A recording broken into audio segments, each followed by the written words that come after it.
So there's a lot to talk about. Obviously, you've been making the media rounds lately, but for our listeners and our viewers and readers and everything on bjpenn.com, walk us through like the last week and a half of your life. What's been going on? From which point? From the finding out the fight was off, or? Yeah, from finding out that you've been diagnosed with this Wolff Parkinson syndrome, and yeah, walk us through that. Well, I just went into the appointment with the cardiologist just to. I was expecting obviously to get cleared for the fight, and he told me that he couldn't clear me. So then I spoke to the UFC, and obviously it was announced that I'd been pulled from the fight, and it's just kind of all been up in the air since then. I'm hanging out, I'm training, I'm feeling good, I'm healthy, but as far as what comes next, I don't really know yet. How surprised were you to find out that you're having to deal with this issue now? Well, I've been fighting for years and years, and I've never had any symptoms or anything. So it was, if I had not been fighting in California, I would have never found out. It was just one of those things, it was completely unexpected. Okay. Now, I read recently that you said that the UFC actually pulled you out from the fight, not the California State Athletic Commission. Is that true? And how did you find that out? How did you unravel all that? Yeah, I actually read that. Obviously, somebody that I'd done an interview with had spoken to the California State Athletic Commission, and it seems that the UFC submitted my medicals, but not the EKG. They were waiting to do the stress tests and get the confirmation from the cardiologist, I guess. So,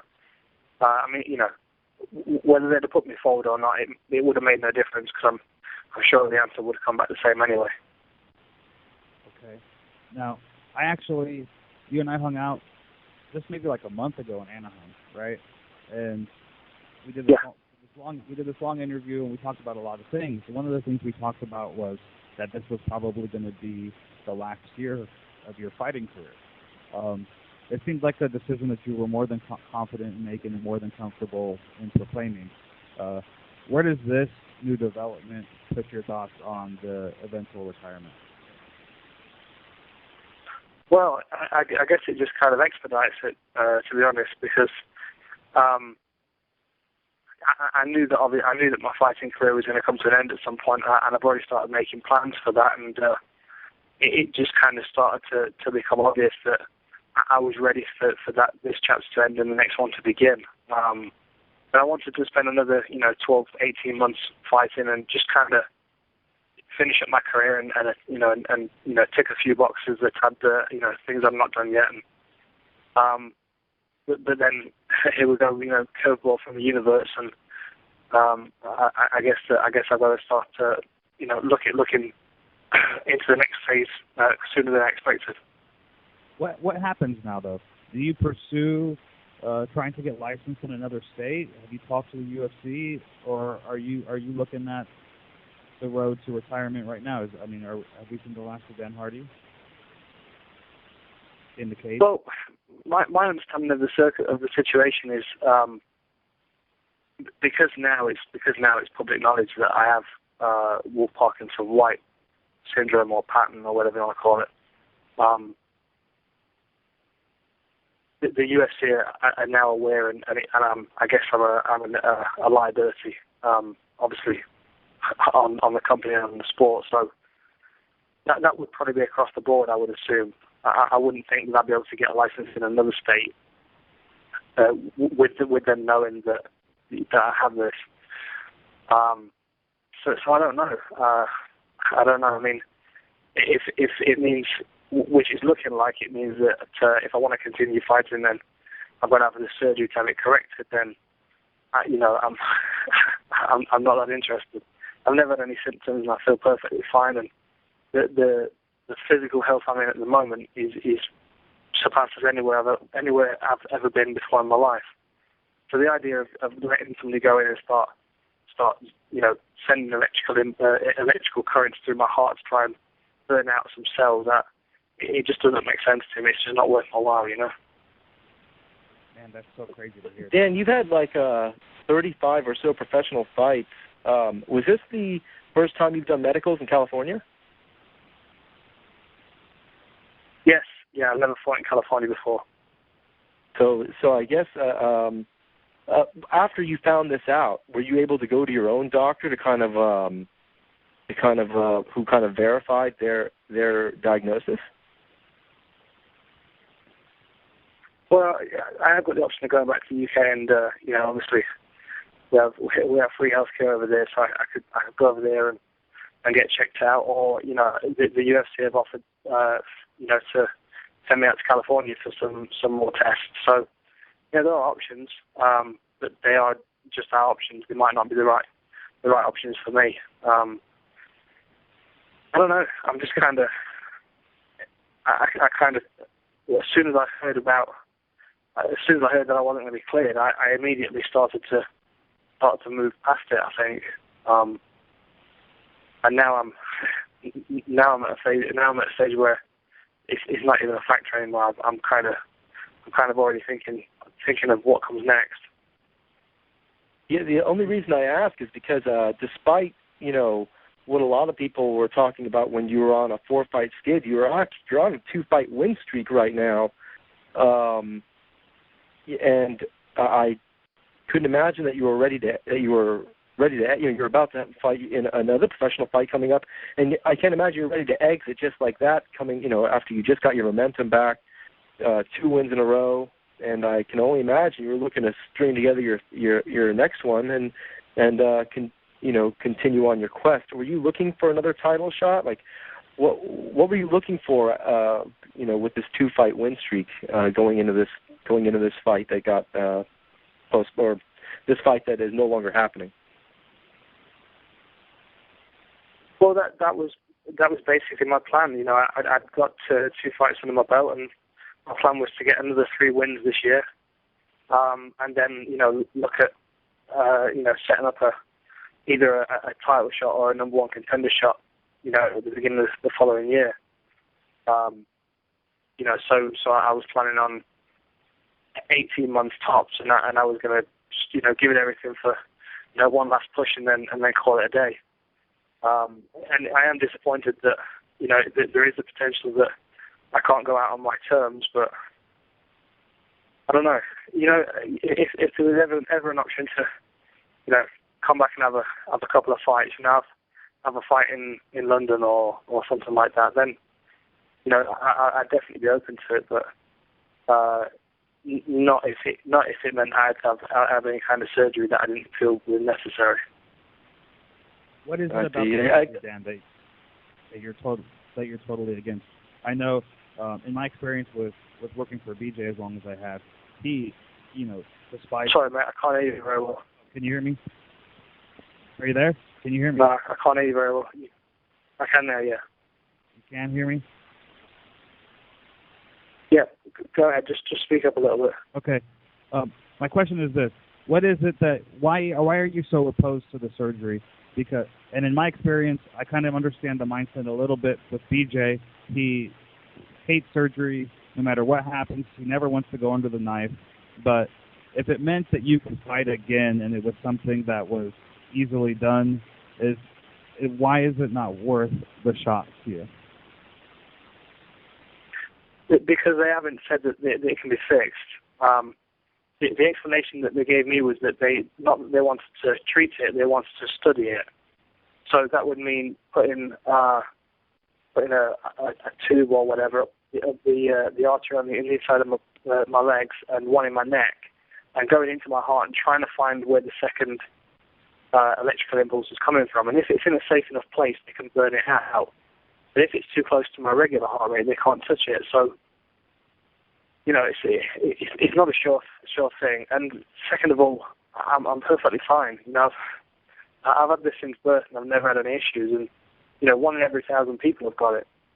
You know, so most people live their whole life and don't even know they've got it. It's, you know, I think it raises my chance of cardiac arrest by like 0.6%. it just doesn't seem worthwhile to me to put myself in a situation where I've got somebody going in and messing with my heart when I really don't think there's anything wrong with it. It's working perfectly fine. It always has.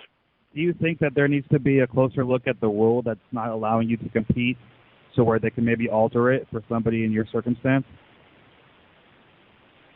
Well, I'm kind of in two minds about this because obviously, from a selfish point of view, yeah, I would love them to be able to look at my fight history and my health, my record of health. I mean, I've never had anything wrong with me, and it's clear that I'm perfectly fine and healthy and well enough to compete. I've been doing it for years.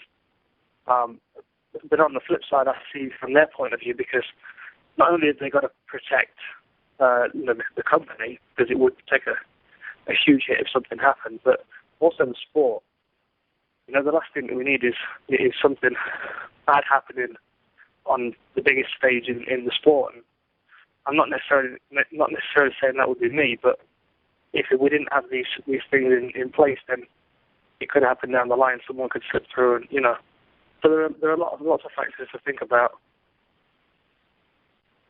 Is there anything with that you know of, with anyone that has this condition that somebody, you're a high-level athlete, you've fought, the best in the world, you've fought 5-round fights with the champion, you've been in a lot of battles, and you're very well tested, as far as your endurance goes.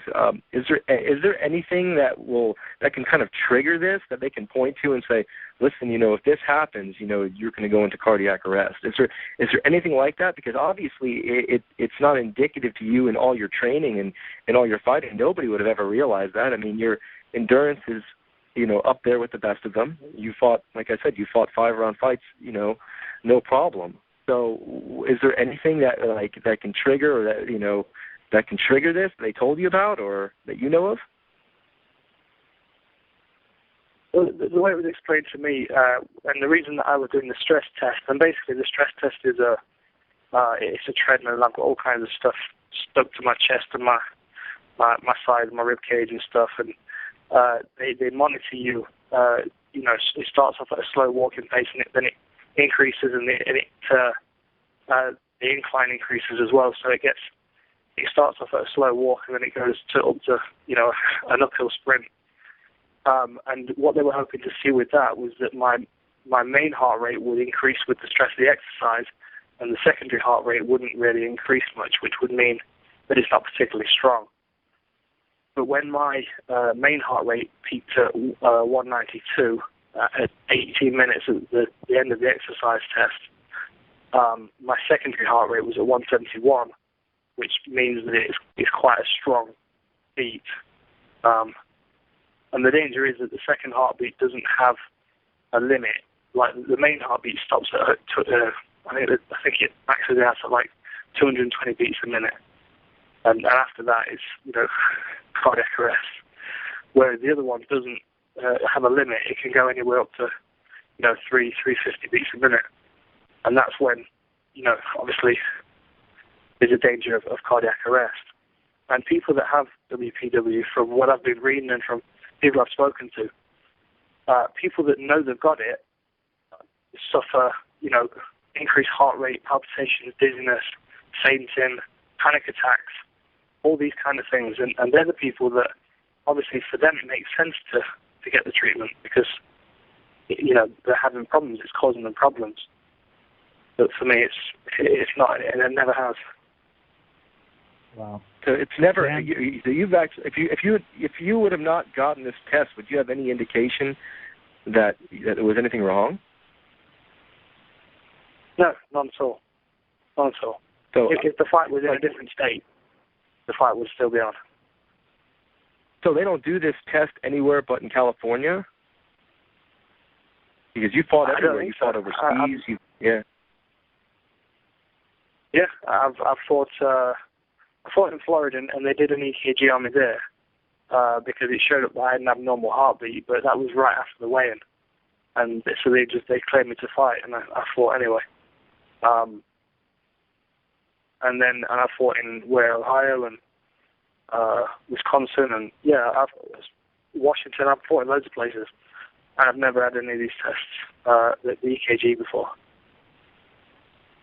So really they're, with 1 in 1,000 and a roster that's 300 plus, the UFC roster, say, there is actually a good chance that you're not the only one. You're not the only fighter that may have this. So, oh no, probably not. No. Have you talked to any other fighters or boxers or anybody from any other martial art that's dealt with this problem and kind of still had a prosperous career, never had any issues through any of their fights? No, I'm not that I've spoken to. I know that they are out there. Obviously, with the volume of Olympic athletes that are competing around the world, there are a lot of testing. There's a lot of testing going on, within the Olympic Committee. So, any athletes in the Olympics that have got WPW would have shown up and had it treated. So it is something that is that is common and treatable. I mean, if this circumstance had arisen, back in 2009, when I was, a couple of fights into my UFC career, then I might be thinking, well, this is what it means to be able to continue my career, and it's worthwhile. But as it is right now, it just doesn't seem. There's just no point in it. Do you have the kind of go ahead, Major. All right. I want to know, okay, it seems to me like you pretty much accepted the fact that you may not fight again, and you seem to be somewhat at peace with that from our talk. I want to know what happens next. If you choose not to fight again, if the circumstances come that you can never fight again professionally in the UFC, what does Dan Hardy do now? Oh, lots of things. I want to study again. I want to study philosophy. There are a lot of places I need to travel to, and a lot of writing I need to be doing while I'm traveling. And I'm also on a quest for strength and flexibility at the moment. So I'm still training twice a day, but my focus has now shifted to Bikram yoga and kettlebells and trail running and these kind of things. So I have direction. I feel great, and I'm moving forward, and I'm excited. I don't know in what way this is going to manifest, but I'm already moving in that direction. So something will happen. Interesting. So you're obviously going to stay in martial arts. Is there any passion or ambition to maybe coach or train future fighters? Oh yeah, I'm going to be around the gym, and I'll be helping guys out when they need me. I'm going to be going out to California to help Mike Danzig out for his next fight as well. So I'm still going to be very much in and around the sport, and I'll still be training and stuff, and you'll still be seeing me at events and all that kind of stuff. So yeah, I've got big things I'm going to be doing. I've got lots of ideas, and I'm just full of life at the moment. I'm full of energy, and lots of good things are going to come from this. Okay, excellent. Now, I don't want this to be like the Dan Hardy obituaries, your career's obituary interview, but I want to know, what has your UFC and fighting career meant to you thus far? If you should never, return to the cage, are you happy with what you've accomplished, and what are your defining career moments? I don't know. There's a lot of questions there. Sorry. Well, I am happy. I can't be anything but happy. It's if my last fight has been had, everything's been awesome. I wouldn't change any of it. The losing streak was one of the best things that's ever happened to me in my life, and I've grown so much from it. And through martial arts and through competition and being in the gym and sharing knowledge with other martial artists, I've grown, and the place I'm at right now is all due to that. So I'm happy with it all. I was on a billboard in Times Square. I had a primetime show that was awesome. I've got magazine covers and all kinds of stuff. It's awesome. But I love it all, and it's not done. It's only going to get bigger from this point on. I guarantee it. Okay, and thus far, what has been the best moment as a fighter for you? Oh, the best moment. I don't know. That's a tough one. Every one of my UFC fights has been a highlight in some way. Getting the title shot, winning that fight against Mike Swick at 105. That was a pretty big one because first British fighter to get a title shot, and I kind of won 4 fights, and I was fighting for the belt straight away. It was pretty surreal, kind of threw me into the deep end. But that was awesome. And obviously all the stuff that came after that, what with the title fight, just a good period in my life. Really enjoy it. You just brought up the losing streak where you had dropped 4 in a row. Like after which fight was it? After the last loss that you went and had the ayahuasca experience, or was it before that?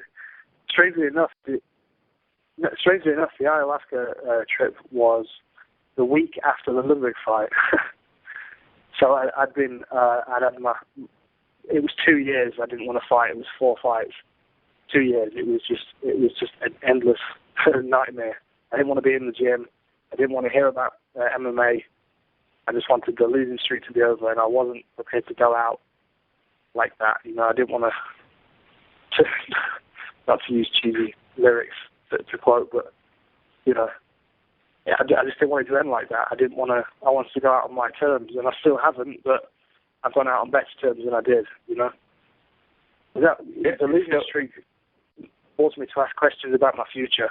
The losing streak forced me to think about what comes next after fighting, because I was still going into the title fight, I was still very immature in my head with my view of the world. I was thinking everything was going to be fine with this, and I was going to make a bunch of money, and we're going to win the belt, and everything was going to be good. And then all of a sudden, that became possible that was going to slip away, and I was going to be out of a job and have to find something else to do. So that was a very self-reflective period for me. How was that? Explain. How was that? How did that give you a different outlook for your as far as your mixed martial arts career and your life in general, having an ayahuasca trip? Because I've heard a lot of different things, and most people that I've ever spoken with have compared it to some sort of religious experience where their eyes were opened up when it was over. Was it kind of the same thing for you? Yeah, it was. It was. It was a really strange week because, one Saturday night I'm fighting at the MGM, fighting during Ludwig, and then the next week I'm in a wooden hut in the jungle drinking ayahuasca. It was just a roller coaster of a week. So I was in a really, really good, real positive place when I went out there, because obviously I just ended the losing streak, and it kind of felt like, I had options again all of a sudden. And that really, obviously the ayahuasca is a very powerful thing, but that really gave me a lot of clarity on, what comes after fighting and what to look for, in the remainder of my career as well, which, still may not be over. And so as you're having this experience, you're drinking this ayahuasca. I think you drink it, right? You're drinking this, yeah. And at what point do you feel like, oh shit, this is something very, very different than anything I've ever experienced? At what point after you're sitting there in that hut and you've drank the ayahuasca, are you thinking that? Well, the first ceremony was pretty intense, because I literally had no idea what to expect. I'd read a lot of other people's accounts, but it can be very different for every person. So it was kind of funny because I was sat, the room I was sitting in was circular, and I was sat to the left of the shaman who had a table with the ayahuasca on it, and he went to the right. So everybody in the room to the right of him got served before me. So then, like, within the next 45 minutes to an hour, you could kind of see it moving around the room as it started to kick in, and like some people started to cry, some people started to throw up, and then there was like, you know, all kinds of weird noises, and like, yeah, some people were giggling, some were dancing. So it's kind of weird as it made its way around to me. I was quite anxious because I didn't know how it was going to take me, and it was just it was like I could hear lots of like popping sounds and cracking and fizzing around my head, and then all of a sudden my eyes got very heavy and I started sweating, and your eyes start running, you start feeling very nauseous, and that's when the throwing up starts, the fun stuff, the purge. So that's an actual part of that experience. Everybody throws up, huh? Pretty much. I mean, I have heard about people that don't, but yeah, pretty much everybody throws up. Unfortunately, within the 3 years that I spent during my teens, where I was going to a lot of hardcore shows and drinking a lot, I learned how to throw up really well. So fortunately, that period of the evening is quite small for me. Usually, I can just kind of get it done and then it's game on. Whereas other people, they spend most of the evening throwing up and feeling really, really, really shitty. So how long did you spend there? Were you in Peru? Yeah, I was just there for 2 weeks. I went out there, and the first day we do, because there's a special diet that you have to be on for the ayahuasca diet, which is no salt, spices, sugar, no oils, so just very bland food, a vegan diet as well, so no animal products at all. And then the first day at the retreat, they do a tobacco ceremony where they mix tobacco leaves, or mapacho as they call it in Peru, and coffee, and they mix it up into this brew, and it's really, really thick and strong, and they put loads of sugar in it to try and mask the taste of it, and then you just drink a full cup of it, and it's like drinking 6 Starbucks and smoking 2 packets of cigarettes all at once. It's like your body goes into shock. You start to sweat, and people who have had a bad diet were throwing up and sweating a lot. Fortunately, because I've been in training camp, my diet just stayed clean. I didn't go off my diet, so I was fine. I didn't actually throw up, but other people were pretty rough. And then after that, it was ayahuasca every other night for 3 nights, and then San Pedro for the next 2 days. So it was a pretty intense 2 weeks. So you when that 2 weeks was over, you left. You felt very clear-headed. You're flying home. You're flying back, and you're sitting there on the flight, digressing everything that went down the last 2 weeks. What are you thinking? Like as you're flying home, and you're just wrapping your head around all the crazy shit that you just went through for the last 2 weeks. What are you thinking? How are you quantifying everything that just went down? Because it sounds like a very intense experience. Yeah, it was odd. I mean, fortunately, I had a 25-hour plane journey to round trip back to Vegas. So I had enough time to contemplate and think it through. But the main dilemma was, how do you explain it to somebody without them looking at you like you've lost your mind? That was a genuine concern of mine. Like, I'm gonna come home, and my family are gonna ask me questions about it, and how do you explain psychedelics to someone that's never had psychedelics? There's no language there for it. It's a very abstract dimension, and my concern is talking too much about it makes me sound like a crazy person. Apart from the other people that have had ayahuasca, and then they're like, aha, yeah, I know what you're talking about. So that was really my main concern, because I mean, it just blew my mind open. It just expanded my my way of thinking, my view of the world. Changed me for life. Did that experience, Dan, help you cope with what's ahead now in your career? Yeah, definitely. You know, the one thing I got out of the first ceremony was just to have confidence that everything's going to work out all right. You know, Don't worry about things too much. I've never been a particularly uptight kind of person anyway. I've never been chasing the money or anything like that, and I've just got to continue to be like this. I will find my way through life and have the experiences I'm supposed to have, and that's what was really the overwhelming feeling, that everything is just going to work out okay, and just have faith and keep pushing forward. Sounds like a good outcome. Would you ever do it again? Oh yeah, I'm definitely doing it again. Like possibly within the next few weeks. Within the next few weeks. I had listened to Joe Rogan talking about it, and he was saying how the shamans were saying that they recommend that you trip or at least eat mushrooms once every 3 months. I don't remember exactly the reasoning behind it, why, but I guess to keep your mind open. Is that so? You'd go back in a few weeks to do it. Do you kind of agree with that? That mushrooms and ayahuasca, and because it's not, I've heard that quite a few times from many different people, and you're right. It's not a lot. It's not something that somebody who's never experienced it would understand. So after experiencing it on so many different levels, so you kind of agree. You kind of agree with their philosophy with a lot of these things.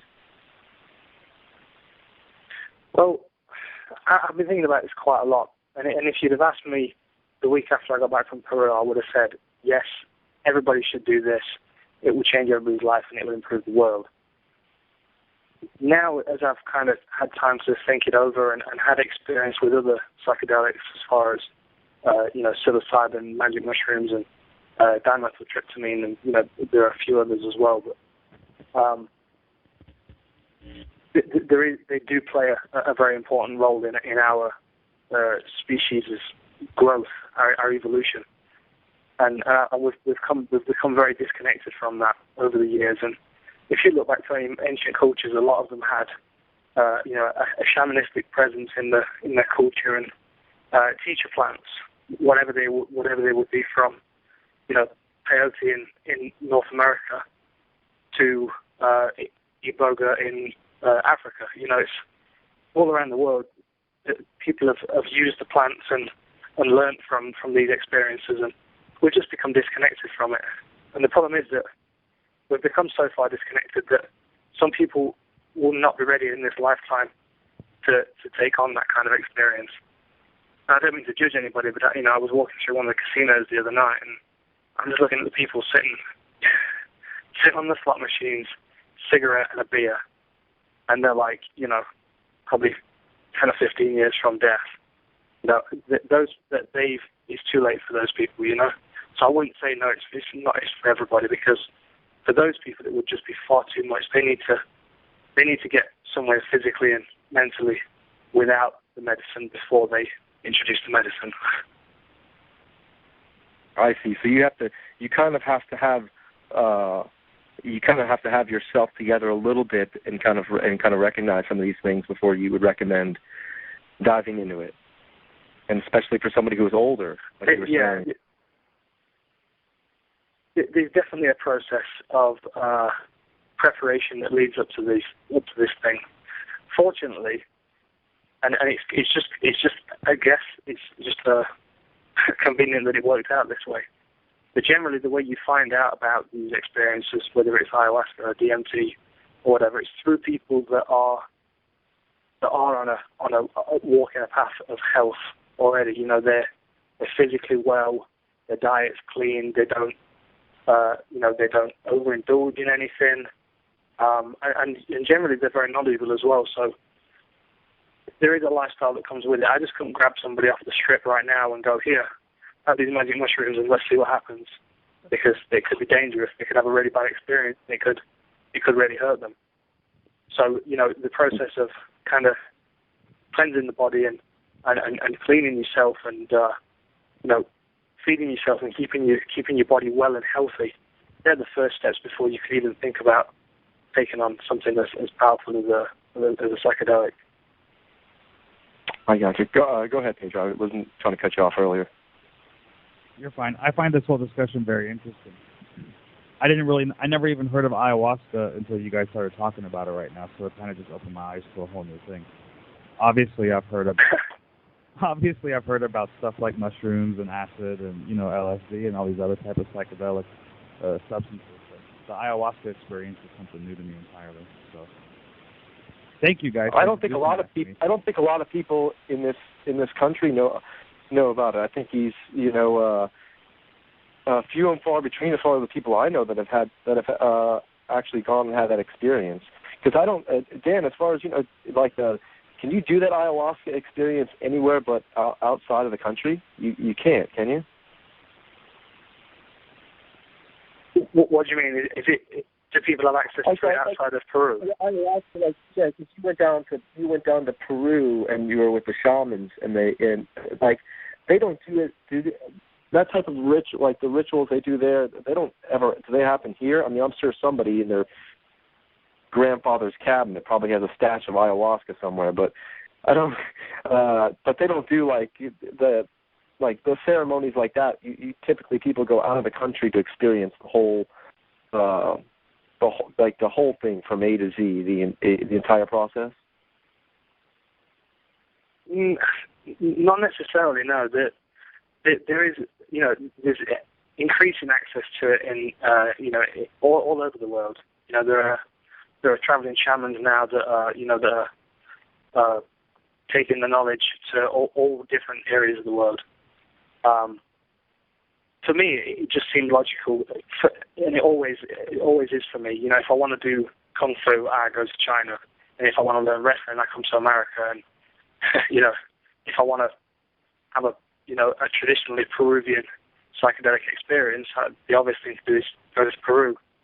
But you don't have to leave the country, not at all. No, there's a whole psychedelic movement that's growing and gathering momentum, and these things are going to be much more accessible in the future, I believe. That's really interesting. Oh, yeah, go ahead, Pedro. Like I said, not to veer off the conversation too much, but I just wanted to ask him a couple of things about that because, like I said, he's,